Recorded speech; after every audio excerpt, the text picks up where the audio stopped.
It's official, old buddy. Well, it has been. August night and the leaves hanging down in the grass. So let me get this right out the way and say that Once Upon a Time in Hollywood is a phenomenal movie by Quentin Tarantino. It is his 9th, and from what I remember, he said he was only going to do about 10 movies. So, but if that holds true, then this 9th movie is definitely the penultimate. It's arguably the best one besides Kill Bill, I think. It's just such a well done and technically proficient and beautiful, and the framing is correct, and the costumes are correct, and the setting, the backdrop, the story, the actors, bellissimo, and just the music, muito bang, and just everything in the movie just highlights how much Quentin Tarantino cares about making a good movie. You know, just something as simple as driving from one location to another is done and displayed in such an engaging way that it doesn't even seem boring. The music involved, the depth of perception with the camera work, it's just, it's awesome. It's an awesome, awesome movie.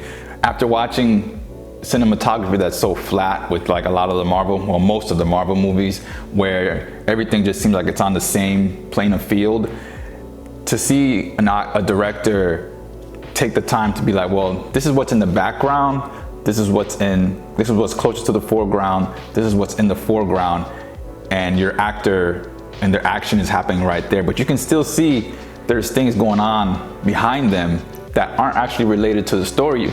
It just helps the world building with just, and it just helps the world building, which and then immerses you in the movie even more. And so if I go see the movie right off the bat, and I'm not gonna give any spoilers in this because I really think it's worth seeing on your own, or it's worth seeing to believing. You know, the price of admission, the time spent, it's definitely worth it. And so the movie itself, I thought was gonna focus a lot on the Hollywood Hills murder, but Quentin does not focus on that part of history. He mostly focuses on a character played by Leonardo DiCaprio, whose name is Rick Dalton.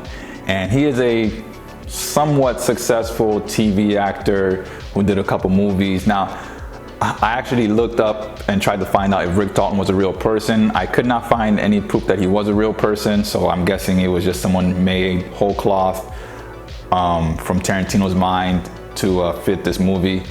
So him and his stunt double, who's played by Brad Pitt, I'm guessing those were not real people. If I'm wrong, then whatever. But Rick Dalton he's a recognizable person on the streets. Like, he's not a superstar, you know, even by 1960s standards. He's not like a mega star. He's not like a James Bond, Sean Connery.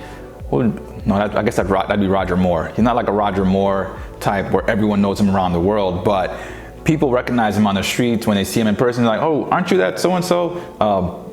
Bowman Law, or whatever it was, the TV show he was on. And so that's what the story really focuses on for the most part, with the Manson stuff playing sort of a B-roll second plot point to the main story that connects all the characters together. And so I was surprised, I was genuinely surprised that Tarantino did not focus on, you know, the gory stuff, because he's really good at doing gory stuff. So Rick Dalton, he is, like I said, he's an accomplished actor, TV actor anyway, but his career is sort of on the downslide, and DiCaprio just shows this man at kind of like a crossroads in his life. Like, Rick Dalton wants to do a good job as an actor. He likes acting, he enjoys what he does, but he kind of sees the writing on the wall with the sorts of parts that he's been getting lately. It's just kind of the heavy, or what they call the bad guy really in movie terms. And so he keeps just getting typecast as just this one character, you know, the bad guy. So it's like not too soon after that, you can tell, well, once I stop being just the bad guy, I have nothing else to offer, so my career is basically over. And DiCaprio, the guy's like the last movie star around him. No, I shouldn't say the last. I would say him, Tom Cruise, and I can't think of anyone right now off the top, but those two for sure are like the last movie stars around. They're not Hollywood products in the sense that their branding was around before their talent was showcased, if that makes any sense. As in, there wasn't a marketing department out there already telling people that, oh hey, you know, Leonardo DiCaprio is a great actor, Tom Cruise is a great actor, you know, before the rest of the public got to see the proof that they were great actors. Because that's kind of how it goes now. You know, Hollywood picks the Hollywood machine, the marketing machine, you know, the industry picks a fresh new face, and then you just see that person thrust out there, and they're like, oh, they're the next this person, they're the next that person. And it's like, well, you watch a couple of their movies and some of the roles that they take up, and you're like, I don't think so. But yeah, DiCaprio does such a wonderful job displaying Rick Dalton's insecurities with his stuttering. He has a bit of a stutter that kind of gets worse as he gets a little bit older, and also acknowledging that he has a drinking problem. There's a wonderful part of the movie where Rick is learning his new lines for another role, where he's playing another bad guy in a Western opposite Timothy Oliphant from Justified and Santa Clarita Diet. And Rick goes through the night before, and he's learning his lines, and then once the shoot starts, he has troubles remembering his lines, and he's so upset with himself. And oh my goodness, DiCaprio really throws himself in just being like, why did you drink? I shouldn't have drank that much, you idiot. You shouldn't have. It's just glorious. It absolutely is just glorious. And so the whole movie is like that, with DiCaprio kind of dealing with Rick Dalton's imminent demise as an actor, right? But like other Tarantino movies, there are different focal points in the movie that focus on different characters, and this movie's no different. So there is that part with DiCaprio, and then there is another part with Brad Pitt. And that's not to say that they're all separated, you know, into chapters. It kind of just bounces from one person to the other.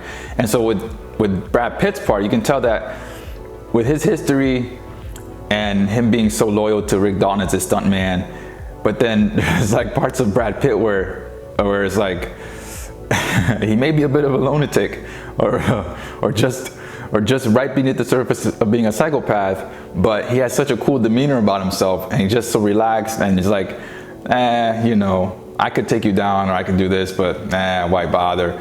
But the guy shows no fear, where you should definitely be afraid, right? And Brad Pitt, he just does the role so well. If I watch more of Brad Pitt's movies, I might say he was also one of the movie stars, one of the genuine movie stars left, but I haven't seen enough of his work to make that assertion. So Brad Pitt's character, he is a very loyal person to DiCaprio, and I mean, inseparable. You would think they were just blood brothers down to the bone marrow. So, and then there's also Margot Robbie's character. She plays a fictionalized version of Sharon Tate, who was one of the victims during the Hollywood Hills murders. And even with her, you can tell that these people are all separate people. They have their own personalities, their own motivations, their own demons.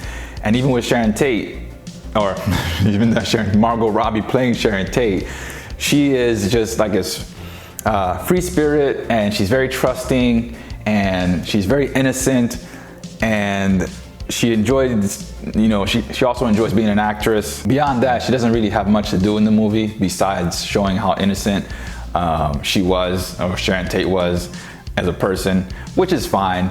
You know, you don't need everyone to be like an alcoholic or a badass in every movie. That's not how real people are. So that's another thing that I really liked about all of Tarantino's movies, is that everyone in those movies stands out. You know, everyone is a different person, a different personality.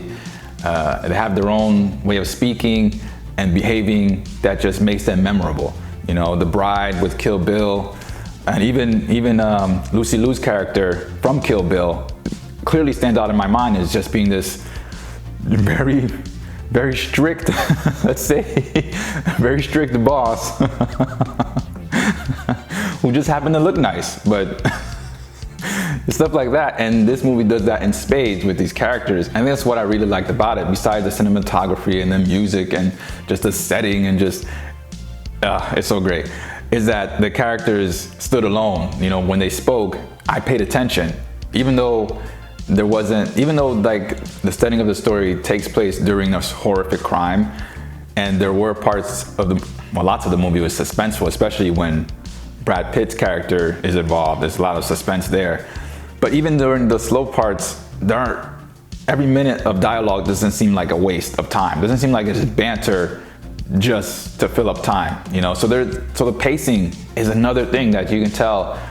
Quentin Tarantino knows how to pace a movie so that audiences do not lose interest. And the movie's almost 3 hours long, and by the time it was over, I was like dreading it, that it was, oh, you're gonna end, you know, damn it. You know, it's like I could have used some more footage, I could have used some more action, some more dialogue, some more everything. After watching this movie, I came to the realization that Quentin Tarantino is quite the optimist at heart.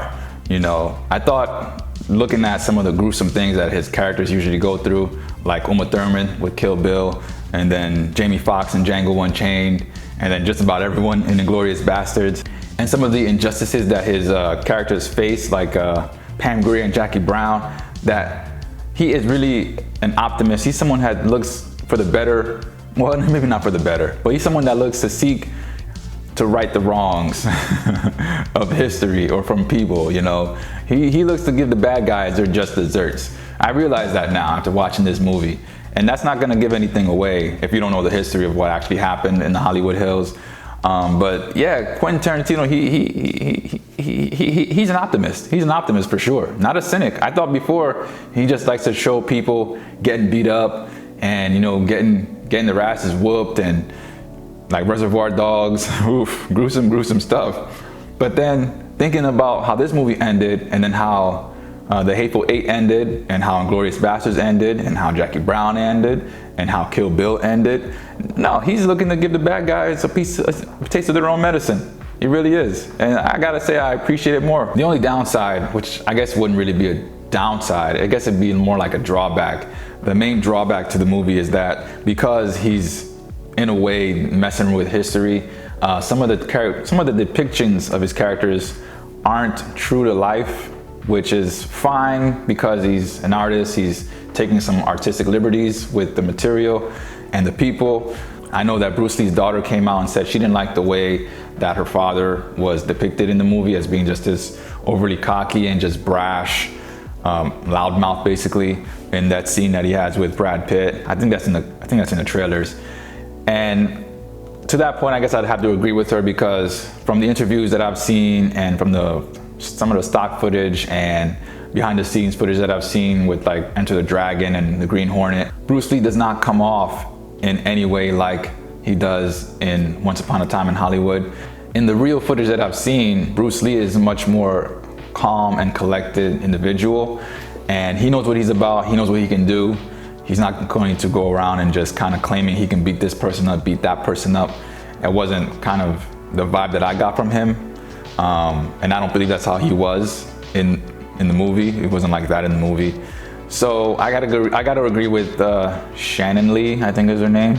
I gotta agree with the daughter on that point. But like I said, it is an artistic endeavor, and Quentin Tarantino is just taking some artistic liberties with what he's working with. So go see the movie, go see it. Watching it on a big screen, hearing the music, all from the 60s, and it's just an experience. It's a really great film. It's not schlock that everyone's gonna appreciate, I'm sure. That's not how Tarantino's films are, but it's hands down one of the best movies of the year. And I'm comparing it to Godzilla. Just kidding, of course. Godzilla's a whole nother monster. So go see the movie if you love Hollywood history, if you love old Hollywood films, if you love the 60s vibe, if you love just a well-directed, proficiently technical, and just great movie that was just put together with expertise, then you'll love this movie, honestly. I loved it. If it wasn't 3 hours long, I definitely would have watched it again in the theater, but this is one that I recommend to go see, and I'll definitely get it on Blu-ray or DVD or whatever when it comes out, for sure. So that's a wrap for this review. Let me know what you thought of Once Upon a Time in Hollywood. Did you like it? Did you get immersed in it as much as I did? Like and subscribe, etc., etc. And we'll see you in the next one. Have fun. Ciao. Hey, you're Rick fucking Dalton. Don't you forget it.